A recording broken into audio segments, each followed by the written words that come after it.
J'aurais souhaité moi-même, en 2002,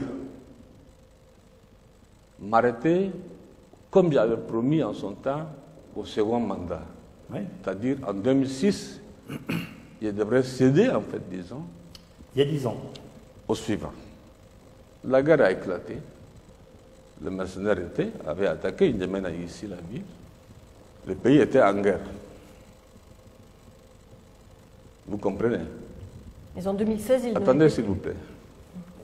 Et comme j'ai dit dans la politique africaine, la France intervient souvent, et je le dis haut et fort, la France a intervenu, je dis bien, je n'ai pas demandé, je dis je ne le fais pas, de changer la Constitution.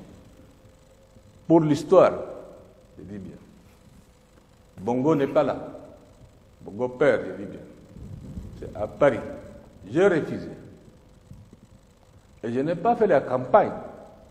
Qu'est-ce que vous voulez dire? C'est la France qui vous a poussé à continuer? C'est toujours la France qui fait, et c'est toujours la France qui critique, et c'est toujours la France qui est derrière. Mais en Mais là, 2016, la France n'était pas derrière votre Écoutez-moi candidature. d'abord, s'il vous plaît. Ce que vous voulez dire, c'est que c'est Paris qui vous a poussé à Laissez-moi continuer? finir.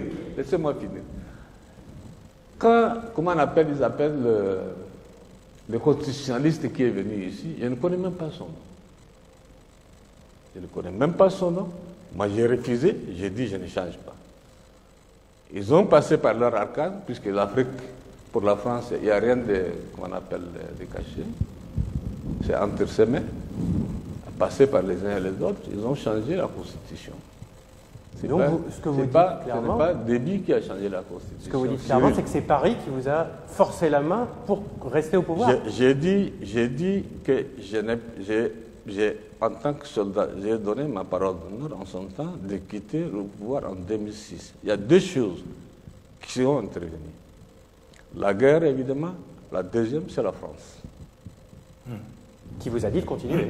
Bien sûr. Et maintenant, aujourd'hui, ce sont ceux-là même qui ont changé la Constitution qui me critiquent.